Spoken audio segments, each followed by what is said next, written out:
Omar Simón, secretario de la Presidencia de la República, se encuentra con nosotros. Vamos a tratar sobre la denuncia de los pases de miembro de la Policía Nacional. Por eso digo, paso de un ruido para entrar a otro ruido. Bueno, el tema de los pases no solo que ha generado ruido, sino también dudas, inquietudes, como es normal y lógico cuando este tipo de cosas salen a la luz. Hay una denuncia del general de la policía, Fausto Tamayo, en ese sentido, donde hay funcionarios, exfuncionarios y personas que no tienen nada que ver con el gobierno que han solicitado pases y que esos pases prácticamente han sido comercializados, dice, y cito, en el proceso que se está llevando a cabo. Omar Simón. Sí. Buenos días, Carlos, buenos días a los televidentes. A ver, yo creo que hay que distinguir dos cosas claramente. El proceso, el cual se le sigue al general Tamayo y a otros policías, es por la supuesta existencia de una red dentro de la policía que habría comercializado los pases. En definitiva, es decir, que gestionó pedidos de pases policiales a cambio de algún tipo de recompensa, económica principalmente. Entonces creo que ese es el delito y eso es lo que se está juzgando. Dentro de este proceso tengo entendido, además por los medios de comunicación, que el general Tamayo mencionó a algunos funcionarios públicos, entre ellos mi persona, supuestamente por haber gestionado pases igualmente policiales, y ahí creo que cabe la aclaración. Es decir, una cosa es primero que se haya hecho eso, y una cosa muy distinta es que se haya hecho eso a cambio de una compensación económica. Dos, en el caso de la Presidencia de la República, nosotros recibimos cientos, si no miles de comunicaciones todos los días con pedidos de distinta naturaleza.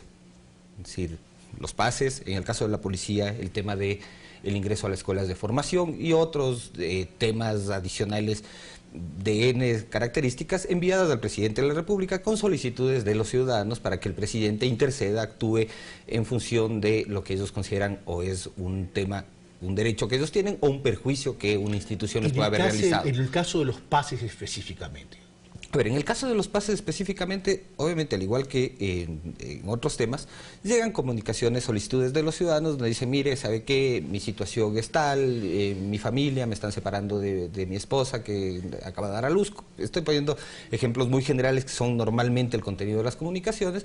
Le solicito, por favor, presidente, que no se me dé el pase o se me dé el pase a otro lugar. ¿Qué es lo que hacemos nosotros? Con todas las comunicaciones que llegan a la presidencia, ninguna se queda sin respuesta, es remitir a la autoridad competente para que sea la autoridad competente la que analice y resuelva. Pero vamos por parte, Omar Simón, el secretario de la Presidencia de la República, que hay una diferencia entre remitir y solicitar. A ver, efectivamente, porque incluso lo que nosotros podemos siempre es una salvedad. Es decir, ha llegado la comunicación del ciudadano fulano de tal en la cual solicita se revise su caso. Señor ministro, además porque nosotros nunca dirigimos una comunicación a otra persona que no sean los ministros de Estado. Se respeta el orden. Por supuesto, para que el ministro de Estado finalmente, dentro de su competencia, procese los pedidos. Señor ministro, ha llegado esta solicitud en la cual el ciudadano fulano de tal pide se haga tal cosa. Revise usted y atienda dentro de lo legal y factible. Es decir, no estamos dando ningún tipo de disposición. Adicionalmente, yo insisto, o sea, el problema aquí, y creo que no hay que desviar el asunto de fondo, es que el hecho que finalmente lleva a esta investigación, iniciada además por el ministro del Interior, denunciada por el ministro del Interior, es el hecho de que había una red que cobraba por ese tipo de gestiones. Pero lo que se dice dentro del proceso es que esa red habría acumulado 6 millones de dólares que habrían servido para financiar actividades de Alianza País. Mire, yo le digo la verdad, o sea, si hubiésemos tenido 6 millones de dólares para movilizar gente, realmente no se ha visto. O sea, normalmente la movilización del personal, las actividades, son financiadas con recursos de donaciones voluntarias que se hace el Movimiento País o con recursos propios de quienes se movilizan. Es decir, aquí, insisto, o sea, me parece que finalmente... Son denuncias muy delicadas. A ver, la pregunta es por qué, si es que esto sucedió en su momento, por qué el general Tamayo u otras policías activos no denunciaron una situación en así, su momento, sino ahora cuando el propio ministro denuncia esta situación, ellos empiezan a buscar este tipo de argumentos. ¿Para qué? Para politizar un tema, porque eso es finalmente lo que están haciendo.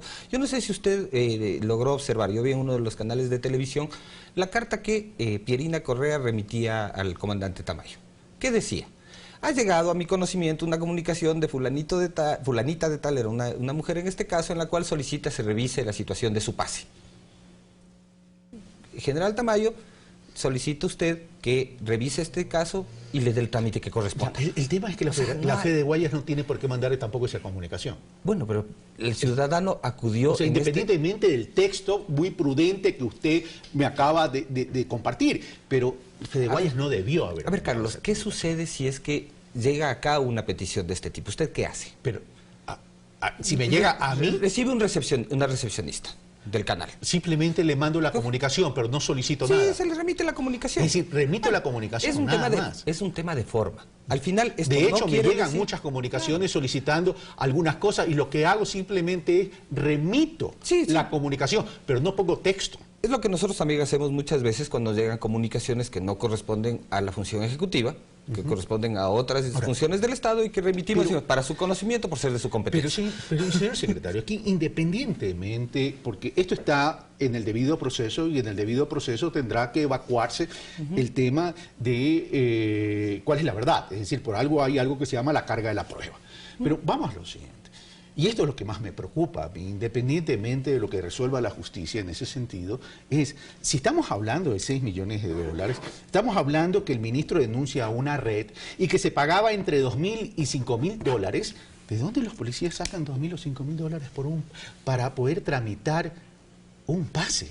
Entonces, ahí ya no estamos hablando solo de un simple hecho de corrupción de los pases, si estamos hablando de personas que por lo general no tienen esa capacidad adquisitiva para poder adquirir esos pases.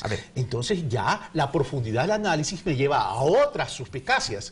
Yo creo que la suposición normalmente es un problema. Yo creo que hay un proceso de investigación en el cual primero se tiene que determinar esta red, cómo operaba, quién funcionaba y quién estaban involucrados. Pero fue el mismo ministro Serrano el que dice hay una red y a partir de lo que le dice 2 días después, 3 días después, sacan al general Tamayo. De acuerdo, luego si hay una sospecha sobre el origen de los recursos que supuestamente los policías entregaban para efectos de esta red, de lo que esta red cobraba por gestionar los pases, entonces habrá que investigar efectivamente si es que estos recursos tienen un origen ilícito. Pero, a ver, primero no creo que hay que desviar el tema principal, y el tema principal es la red y hasta dónde varios altos oficiales estuvieron involucrados en la red, tuvieron que ver y tuvieron participación en la red. Luego... Algunos han reconocido dentro del proceso. Algunos ya reconocieron, por supuesto. Y ver cuál es finalmente, si es que dentro ya de lo que los recursos que los policías supuestamente pagaban para efectos de que estos trámites, estas gestiones se den, cuál era el origen de esos recursos. Entonces creo que son dos temas distintos. Pero que hay que investigar igual. Hay otro caso que yo entiendo. Lo que pasa es que, a ver, Carlos, primero yo no conozco cuál es el contenido de la aclaración del general Tamayo. Lo que conozco es información parcial que algunos medios de comunicación han publicado, muchos con muy mala intención adicionalmente, ¿no? Porque dice, el titular dice, 13 altos funcionarios involucrados mencionan a 1 o 2. O sea, tratando efectivamente de hacer daño. Todos, sino 1 o 2. Claro, para... Y digamos, te aclara el tema. Nos llegan muchas solicitudes, las remitimos. Y finalmente también entiendo que dentro de eso, el general Tamayo dijo que eso es... Estamos en el mundo de los chismes, digamos así, ¿no es cierto? La información muy parcial, muy procesada. No, aquí no. O sea, en este tema, me refiero al caso. Entonces, información muy parcial, muy procesada, ya muy manipulada. Entonces, la otra versión que hay es que el general Tamayo dijo que esto era por efectos del personal de seguridad de los funcionarios. Es decir, hay funcionarios que tienen personal de seguridad y que eran pases de esos funcionarios, de esos oficiales, de esos policías que daban seguridad a los funcionarios y que finalmente los funcionarios dijeron, mira, no me cambie, esta persona yo ya la conozco, ya tengo confianza en él, no me lo cambie. No, pero eso realmente entonces, es rutinario. Exacto, entonces hablar de esos casos como casos dentro de un proceso de investigación sobre tráfico de pases, a cambio de recursos económicos, una suerte de extorsión, me parece que no viene al caso. Y creo que el general Tamayo tiene la oportunidad, y es la oportunidad que le da la justicia, de aclarar su verdad. hasta dónde él estuvo involucrado y no tratar de involucrar a otra gente que no tiene nada que ver en el tema. Nosotros no somos procesados. Si es que somos llamados a dar una declaración, lo vamos a hacer, porque tenemos, obviamente, clara la película de qué es lo que sucedió, por lo menos de nuestro lado, desde lo que sucedió en la red esta en la que se habla, desconocemos. Hay gente ahí a la que veíamos cotidianamente, que no nos hubiésemos imaginado jamás que puede estar involucrado en un tema de este tipo, pero que finalmente nosotros no tenemos absolutamente nada que ver. Ok. Señor secretario de la Presidencia de la República, muchas gracias por estar con nosotros. Un placer, Carlos. Dos temas polémicos, dos temas que han generado mucho ruido. Como siempre, mis preguntas están orientadas a que ustedes tengan en las respuestas de mis invitados elementos de juicio. En Pensamiento Crítico no se hace noticia, se brinda información a efecto que ustedes puedan sacar sus propias conclusiones. Soy Carlos Rabascal, yo los espero el día de mañana y hoy, día martes, en Pulso Político tendremos a Felipe Urbano de Lara y Hernán Reyes para hablar sobre los escenarios electorales. ¿Qué hay detrás de las elecciones de la futura Asamblea Nacional? Temas que vamos a tratar a profundidad el día de hoy.